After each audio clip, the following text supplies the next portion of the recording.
जय हिंद बच्चों। आप सभी को मेरा नमस्कार। और कैसे हैं आप सब? तो आज कुछ त्यौहार भी हैं जो महिलाओं के लिए हैं। उस त्यौहार के लिए पूरे देश को, सभी छात्रों की माताओं को बहुत बहुत बधाई और शुभकामनाएं। उम्मीद करते हैं कि आपकी पढ़ाई अच्छी चल रही होगी। लगातार त्योहारों का सिलसिला आज से शुरू हो गया है, क्योंकि अभी आपकी करवा चौथ, उसके बाद आपका दीपावली, उसके बाद आपका गोवर्धन पूजा, उसके बाद आपकी छठ की पूजा। तमाम त्यौहार इसी मंथ में आने वाले हैं। तो ऐसा ना हो ये त्यौहार आपकी पढ़ाई में रुकावट कर दें। तो इसलिए आप अपनी पढ़ाई को फर्स्ट ऑफ ऑल आगे रखिएगा, बाकी अपने दाएं बाएं त्यौहार को मनाते रहिए। त्यौहार आपके लिए जरूरी है, पर आपकी पढ़ाई उससे ज़्यादा जरूरी है, क्योंकि ये त्यौहार तो हर बार आएगा, पर आपका पेपर अगर खराब हो गया तो वो पूरे साल आपको बर्बाद करके रख देगा। तो मेहनत आप करिएगा और सही डायरेक्शन में करिएगा, ये आपके लिए बड़ी बात है। क्योंकि मेहनत तो एक हर आदमी करता है, पर आप उस डायरेक्शन में करिएगा, करेंगे एक साथ मिलके, कि जहाँ से हमको सफलता जल्दी मिल सके। चलिए बच्चों, आप सभी को हम लोग बात कर रहे थे पॉलिटी की। पॉलिटी में हमने आपके फंडामेंटल राइट्स को पढ़ लिया था कि हमको क्या क्या अधिकार दिए गए हैं। अब अधिकार अगर मिल गए तो जब आपका संविधान तैयार किया गया था, जो आज का टॉपिक होने वाला है फंडामेंटल ड्यूटीज होने वाला है, मूल कर्तव्य। क्या होने वाला आज का टॉपिक? मूल कर्तव्य।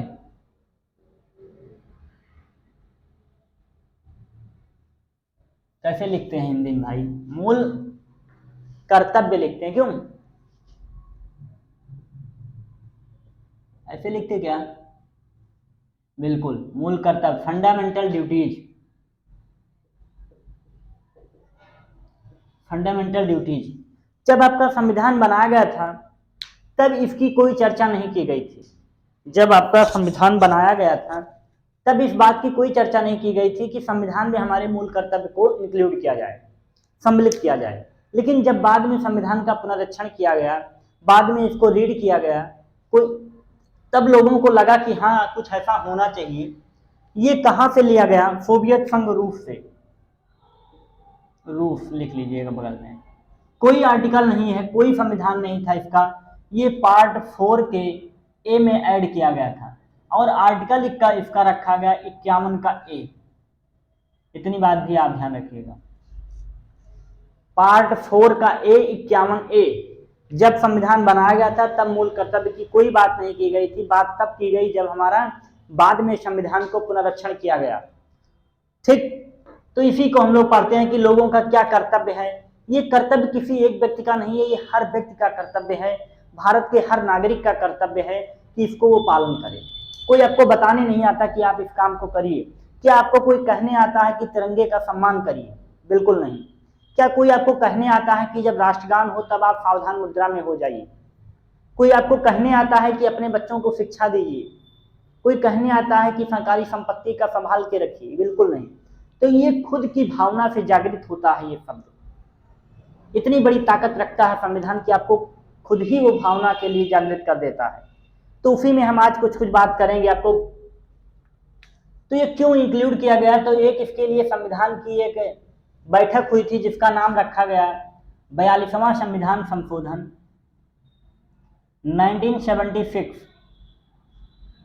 ये आपका संविधान संशोधन हुआ और इसमें एक समिति बनाई गई जिसका नाम रखा गया स्वर्ण सिंह समिति।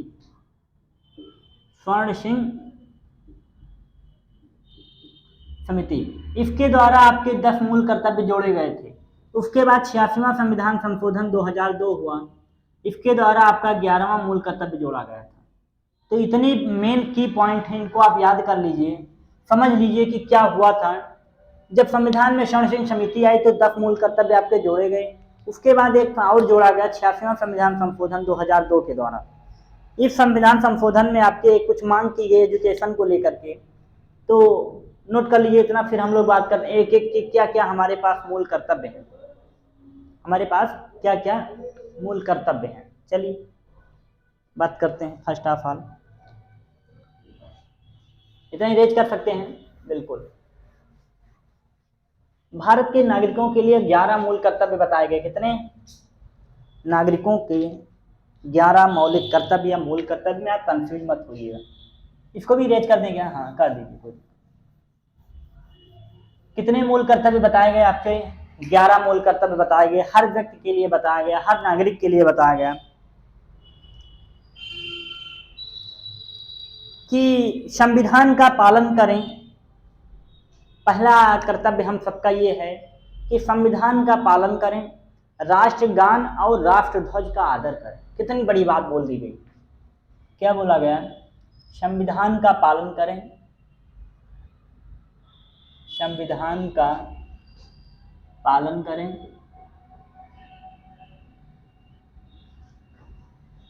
राष्ट्रध्वज और राष्ट्रगान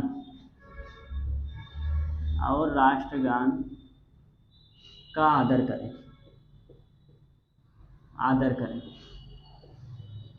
कितनी अच्छी और बड़ी बात बोल दी गई, और लोग करते भी हैं। संविधान का पालन करें, राष्ट्रध्वज और राष्ट्रगान का आदर करें। क्या कोई मुझे बोलने या बताने आता है कि राष्ट्रगान हो रहा है तो आप सावधान मुद्रा में आ जाइए, इसका सम्मान करिए तिरंगे का? बिल्कुल नहीं। तो देखिए कितनी बड़ी बात है ये हम सबके लिए, हम सबका ही कर्तव्य है। ये हम सबका कर्तव्य है कि हम संविधान का पालन करेंगे, उसके आदर्शों को बनाए रखेंगे, जो बात उसमें की गई उसको हम लोग मानेंगे। दूसरा बोला गया राष्ट्रध्वज और राष्ट्रगान का भी सम्मान करेंगे। ये हमारा बताया गया पहला मूल कर्तव्य है हम सभी का। दूसरा, स्वतंत्रता के लिए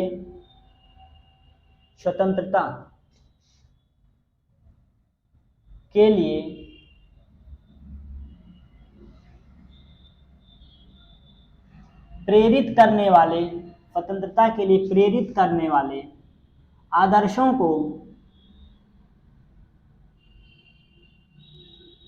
स्वतंत्रता के लिए प्रेरित करने वाले आदर्शों को अपने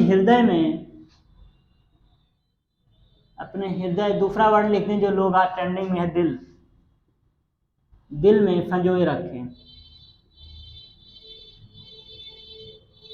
कितनी अच्छी बात है ये भी देखिए, ये हमारा ही कर्तव्य है, हम सबका कर्तव्य है कि जो आपको स्वतंत्रता के लिए प्रेरित करने वाले जो आदर्श थे, उनके जो आइडियल थे, उनको अपने हृदय में संजोए रखें मतलब उनका सम्मान आप बनाए रखें। जब भी भगत सिंह के नाम लिया जाता है, सुखदेव का नाम लिया जाता है, राजगुरु का नाम लिया जाता है, गांधी जी का नाम लिया जाता है, सरदार वल्लभ भाई पटेल का नाम लिया जाता है, वीर सावरकर का नाम लिया जाता है, मंगल पांडे का नाम लिया जाता है, तो आपके दिल में एक खून सी उबाल आती है कि क्या वो लोग थे। कहते हैं शादी होगी तभी आपका वंश चलेगा, प्रचलन चलेगा। भगत सिंह का नाम सुना है आपने? भगत सिंह की शादी नहीं हुई थी, लोग आज भी उन्हें जानते हैं। तो जरूरी नहीं शादी करने वाले का ही वंश चलेगा, नाम चलेगा। बिल्कुल इस फेर में मत रहिएगा। तो जब भी इनका नाम लिया जाता है तो आपके मन में, आपके दिल में एक अलग तूफान उठता है कि क्या वो लोग भी थे। बिल्कुल। तो ये 2 पॉइंट नोट कर लीजिए। तीसरा पॉइंट नोट करते हैं हम लोग। क्या है तीसरा? भारत की संप्रभुता, एकता और अखंडता को अक्षुण्ण बनाए रखेंगे। तीसरा पॉइंट, भारत की एकता, अखंडता और संप्रभुता, सोवर्जेनिटी, संप्रभुता, इसको अक्षुण्ण बनाए रखें।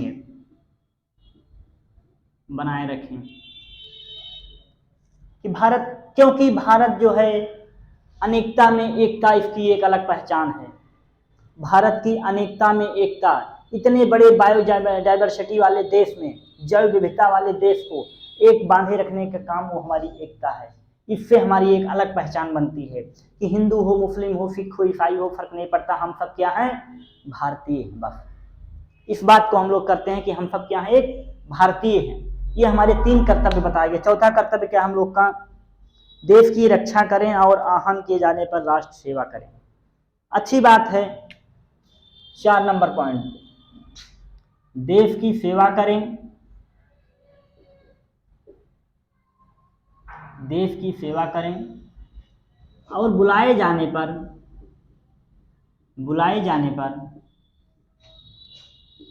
राष्ट्र सेवा करें। भाई संत तो हर घर में, सन्यासी हर घर में लोग चाहते हैं। हर व्यक्ति सोचता सन्यासी, पर अपने घर में नहीं दूसरे के घर में चाहता है। सन्यासी होना चाहते हैं लेकिन अपने घर में नहीं, दूसरे घर में सन्यास हो जाए तो बहुत खुश रहते हैं। देश की सेवा करें और जब भी आपको आह्वान किया जाए तब आप मुकरे मत। जरूरी नहीं कि जो फौज में है वही आपकी देश सेवा करेगा। जो व्यक्ति जहाँ है वहीं से देश सेवा कर सकता है। जैसे कि एक शिक्षक का धर्म है कि वो बच्चों को पढ़ाए, एक बच्चे का धर्म है कि वो बताई गई बातों को अनुसरण करे, और उसका धर्म है पढ़ाई करे। ये भी एक देश सेवा है, माता पिता का सेवा करे। एक रिक्शे वाले का धर्म है कि यातायात के नियमों का पालन करे। ये भी उसके लिए क्या है, एक धर्म है। तो जहाँ जो व्यक्ति है वो वहीं पे काम करे, वही उसकी क्या है, देश सेवा है। ये हमारे 4 अधिकार बताए गए। 5वां अधिकार क्या है हमारे सामने,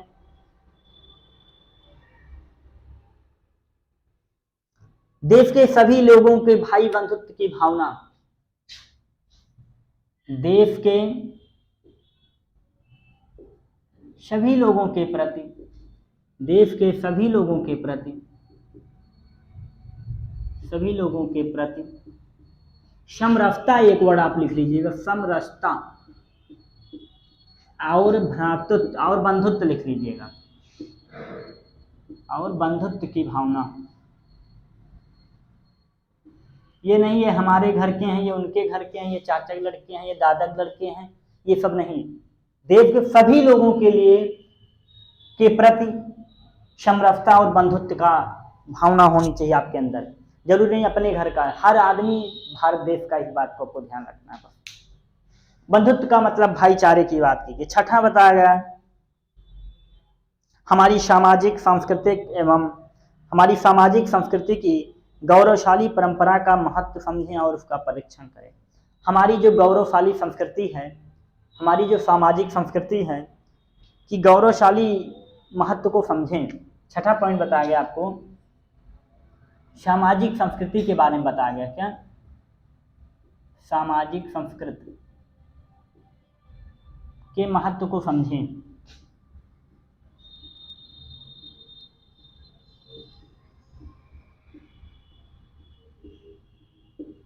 जो हमारी भारतीय परंपरा की संस्कृति है उसका आप सम्मान करें, उसको आप समझें कि क्या है, कि उतने दिनों से लोग इसको पालन में कर रहे हैं। आर्टिकल बोल रहे हैं 7वां, प्राकृतिक पर्यावरण। जो भी आपकी प्रकृति की संपदा है, यहां लिख रहा है क्या, 7 नंबर, प्राकृतिक पर्यावरण।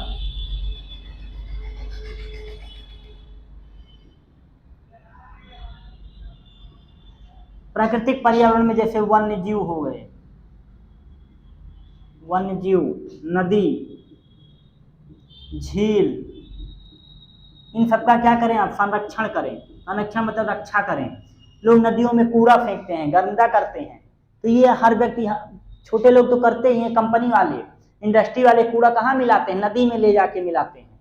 उन्हें लगता है अरे अंदर गिरा दिया सब बेकार, वही पानी लोग हम पिएंगे, उसमें लोग स्नान करते हैं, पानी हमारा गंदा होता जा रहा है। ये सब रीजन है क्या हमारे, तो इसका आपको क्या करना, संरक्षण करनी, इसकी देखभाल करनी है। 8वां पॉइंट, वैज्ञानिक दृष्टि से मानववाद, ज्ञानार्जन, सुधार की भावना का विकास। वैज्ञानिक दृष्टि में आपको ध्यान देना है। क्या है 8वां पॉइंट, वैज्ञानिक दृष्टि, टेक्निकल चीजें लानी है आपको। वैज्ञानिक दृष्टि से मानववाद, ज्ञानार्जन की विकास करना है, ज्ञानार्जन के विकास, जिससे ज्ञान का बढ़ाव हो, और जब ज्ञान बढ़ेगा तो डेवलपमेंट अपने आप हो जाएगा। इस बात को आप ध्यान रखिएगा। जिस दिन आपके अंदर ज्ञान आ जाएगा उस दिन आप विवेक हो जाएंगे, क्योंकि एक वर्ड बोला गया है, विद्या ददाति विनयम, विद्या ददाति विनयम। विद्या हमें क्या देती है, विनय बनने का कारण देती है, विनयशील होते हैं, विनम्र होते हैं। तो इस बात को भी नोट रखिएगा कि अगर आपको ज्ञान को बढ़ाना है तो वैज्ञानिक दृष्टि से सोचना है, उसका विकास करना है, और जब ज्ञान बढ़ेगा तो अपने आप डेवलपमेंट हो जाएगा। इसलिए बोलते हैं वैज्ञानिक दृष्टिकोण से ज्ञानार्जन की भावना का विकास करना है। और ये भी बात रखिएगा, विद्या ददाति विनयम।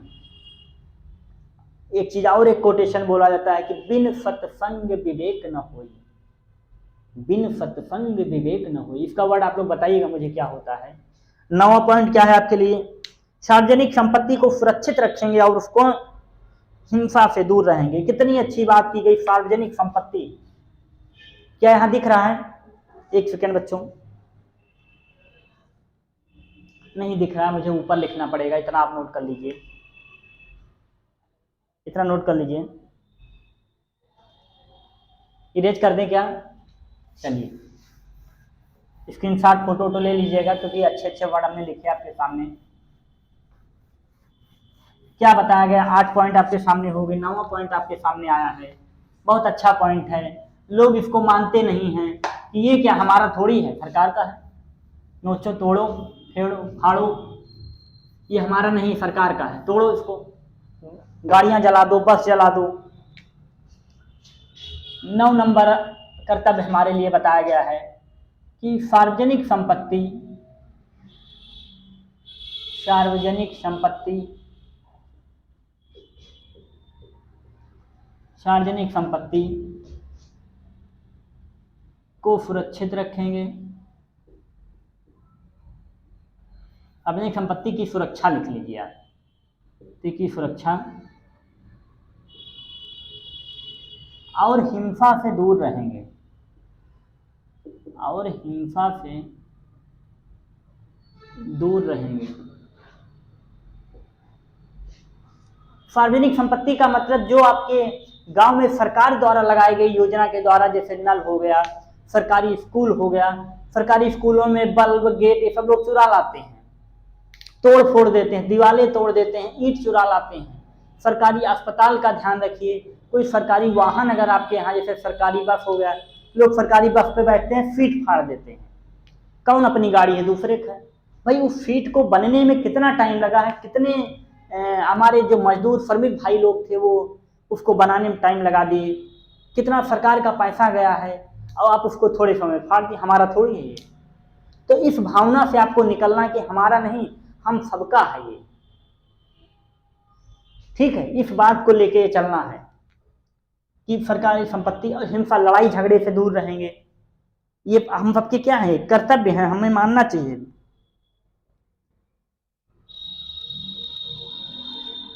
व्यक्तिगत हो या सामूहिक हो, अगला पॉइंट बहुत अच्छा बताया गया। व्यक्तिगत व सामूहिक भी लिख लीजिए इसी में आप। व्यक्तिगत व सामूहिक हित में विकास के लिए, हित में विकास के लिए निरंतर कदम उठाएं। बस इतने बात लिखेंगे, निरंतर कदम उठाएं। चाहे व्यक्तिगत किसी का लाभ हो रहा हो, पर्सनल किसी का डेवलप हो रहा हो, या ग्रुप में हो रहा हो, ग्रुप का मतलब सभी लोगों के लिए हो रहा हो, तो इस बात से आप बिल्कुल ना घबराएं कि इसका विकास होने से लोगों का विकास होगा। अपना विकास हो तब भी, दूसरे का विकास हो तब भी, उस कदम को आप जरूर उठाएंगे जिससे 4 लोगों का भला हो जाए।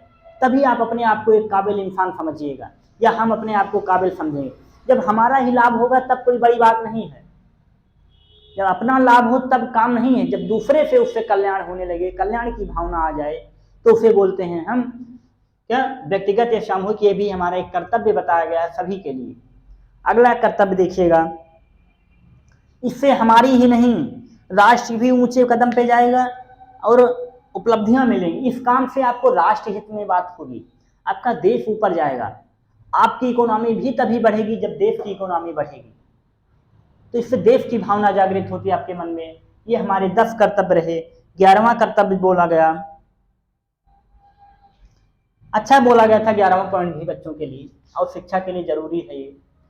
6 वर्ष से लेकर के 14 वर्ष तक के बच्चों को, 14 वर्ष तक के बच्चों को जो है, हर गार्जियन का, हर माता पिता का कर्तव्य होगा, हर माता पिता का कर्तव्य होगा कि उन्हें शिक्षा का अवसर प्रदान करें, कि उन्हें शिक्षा का अवसर प्रदान करें, शिक्षा का अवसर प्रदान करें। ये किया गया था 86वां संविधान संशोधन 2002। इसके द्वारा ये बाद में जोड़ा गया था 11वां कर्तव्य हमारा कि 6 से 14 वर्ष तक के जो भी बच्चे हैं उनको हर माता पिता की जिम्मेदारी होगी कि उनका बच्चा कहीं ना कहीं स्कूल में पढ़े, शिक्षा का भागीदार बने। और इसी शिक्षा को भागीदार बनाने के लिए हम आपका सपोर्ट चाहते हैं कि पढ़ाई में आपकी अमीरी और गरीबी का मायना नहीं होना चाहिए। जिस दिन पढ़ाई से अमीरी और गरीबी का मामला हट जाएगा उस दिन आपका देश आगे बढ़ जाएगा। बस एक बात ध्यान रखिएगा, जहां से जो मिले उसे लेने का कोशिश करिएगा, हमेशा सीखने का प्रयास करिएगा। ये हम भी आप भी सबके लिए है कि जिस दिन हम सब एक साथ मिलकर कोई काम करने लगेंगे उस दिन देश अपने आप आगे बढ़ जाएगा। आपके सपनों को, हमारे सपनों को पूरा करने की ताकत एक ही वस्तु रखती है, जो है आपकी किताब और आपकी मेहनत। तो चलिए बच्चों, इसी के साथ हम सब आप आज की क्लास को एंड करेंगे। ये रहे हम सबके मौलिक कर्तव्य, और जरूरी है इससे क्वेश्चन में भी बढ़िया आता है। ये जरूरी नहीं है पढ़ने वाले बच्चे के लिए क्लास है, ये हर व्यक्ति के लिए क्लास हो सकती है। तो चलिए बच्चों, हम सब मिलते हैं अपने अगली क्लास में।